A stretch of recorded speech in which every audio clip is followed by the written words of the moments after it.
कभी सोचा है कि हमारे पानी में एक ऐसा जहर हो सकता है जो कभी खत्म ही नहीं होता है? आज हम फॉरएवर केमिकल्स के एक ऐसी खतरनाक स्कैंडल की बात करेंगे। एक ऐसी कहानी जिसकी शुरुआत इटली में हुई एक बड़ी त्रासदी से होती है और जो सीधे भारत के भविष्य पर आकर एक बड़ा सवाल खड़ा कर देती है। फैक्ट्री मरी नहीं, उसने बस अपना पता बदल लिया। ये सिर्फ एक लाइन नहीं है, ये एक भयानक सच्चाई है। ये हमें उस रास्ते पर ले जाती है जहां एक बैन हो चुका जहर बहुत ही चुपके से हमारे ही देश में अपना नया ठिकाना बना लेता है। तो कहानी है एक जहर के नए पते की, कि कैसे एक यूरोपियन इंडस्ट्री जिसे अपने ही देश में बहुत खतरनाक मानकर बैन कर दिया गया, उसने भारत में अपना नया घर बना लिया। और ये सब कुछ हमारी नजरों के ठीक सामने, पर हमसे छिपा कर हुआ। देखिए, इटली के विसेंजा में एक फैक्ट्री थी जिसकी वजह से 4000 से ज्यादा मौतें हुईं और उसे बंद करना पड़ा। लेकिन खेल यहीं खत्म नहीं हुआ। उसी फैक्ट्री की मशीनरी और टेक्नोलॉजी को भारत के रत्नागिरी में कंपनी ने खरीद लिया। मतलब जहर वही है, बस पता बदल गया है। और सबसे खतरनाक बात, ये जहर जिसे फॉरएवर केमिकल कहते हैं, वो कुदरत में कभी खत्म नहीं होता। इस पूरे खतरे की जड़ को समझने के लिए चलिए थोड़ा पीछे चलते हैं। इटली, ये कहानी है मिटेनी नाम की एक फैक्ट्री की और उसकी छोड़ी हुई एक बेहद खतरनाक विरासत की, जिसने हजारों जिंदगियों को हमेशा के लिए बदल दिया। 3.5 लाख, ये सिर्फ एक नंबर नहीं है। ये उन लोगों की गिनती है जिन्हें हर रोज सालों साल जहरीला पानी पीना पड़ रहा था।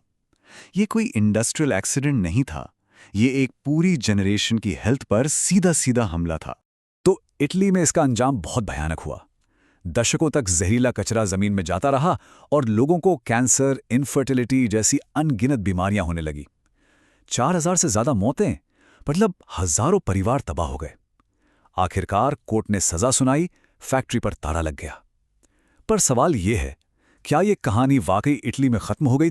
तो चलिए अब समझते हैं कि ये फॉरएवर केमिकल आखिर है क्या भला। ये एक अदृश्य दुश्मन है जिसे वैज्ञानिक भाषा में PFAS कहते हैं, और ये हमारी सोच से कहीं ज्यादा हमारे करीब है।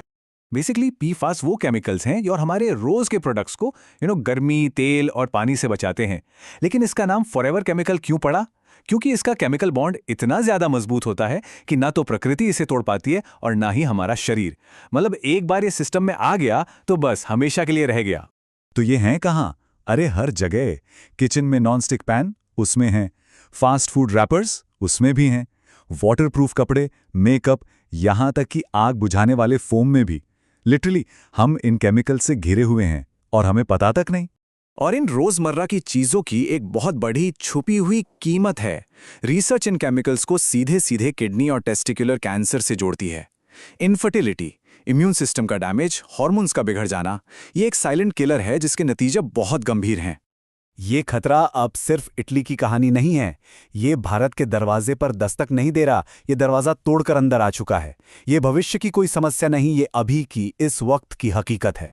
19,400 गुना। जी हां, 19,400 गुना। ये कोई गलती नहीं है, ये हमारे देश की एक स्टडी का चौंकाने वाला आंकड़ा है। तो ये नंबर है क्या?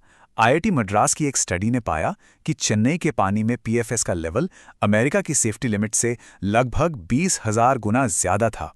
ये एक टिकिंग टाइम बॉम्ब की तरह है जो हमारे शहरों के नीचे लगा हुआ है। लेकिन कहानी में एक और डरावना मोड़ है। रिसर्चर्स ने पाया कि ट्रीटमेंट के बाद जो साफ पानी आता है, उसमें कभी-कभी कच्चे पानी से भी ज्यादा PFAS होता है। मतलब साफ है, हमारे वाटर ट्रीटमेंट प्लांट्स इस जहर को रोकने में नाकाम हैं। तो सवाल उठता है कि भारत आखिर इतना असुरक्षित क्यों है? ऐसा कैसे हो रहा है? जवाब छिपा है हमारे कमजोर नियमों में और उन दरवाजों में जो ऐसी खतरनाक इंडस्ट्रीज के लिए खुले छोड़ दिए गए हैं। जरा फर्क देखिए। एक तरफ है यूरोपियन यूनियन, वहां PFAS पर सख्त बैन है, निगरानी है, कानून का डर है। और दूसरी तरफ है भारत, जहां ब्यूरो ऑफ इंडियन स्टैंडर्ड्स की कोई सख्त लिमिट नहीं है और निगरानी ना के बराबर। तो ये एक तरह से खुला न्योता है उन जहरीले उद्योगों के लिए जिन्हें पश्चिम ने बाहर का रास्ता दिखा दिया। और इसी रेगुलेटरी गैप की वजह से होता क्या है, वो इंडस्ट्रीज जो वेस्ट के लिए टू टॉक्सिक हैं, वो अपना ठिकाना बदलकर विकासशील देशों में आ जाती हैं। इसे एनवायरमेंटल इनजस्टिस कहते हैं, मतलब जहर का बोझ गरीब देशों पर डाल देना। तो अब हम पहुंचते हैं सबसे जरूरी सवाल पर। जो इटली का अतीत था, क्या वो भारत का भविष्य बनने जा रहा है? जो कहानी वहां खत्म हुई, क्या वो यहां से शुरू हो रही है? तो ये सोचना होगा कि हम मेक इन इंडिया बना रहे हैं या एक टॉक्सिक इंडिया। विकास की इस दौड़ में क्या हम अपने लोगों की सेहत और अपनी आने वाली पीढ़ियों का भविष्य सब दांव पर लगा रहे हैं? ये सवाल हम सबको सोचना होगा।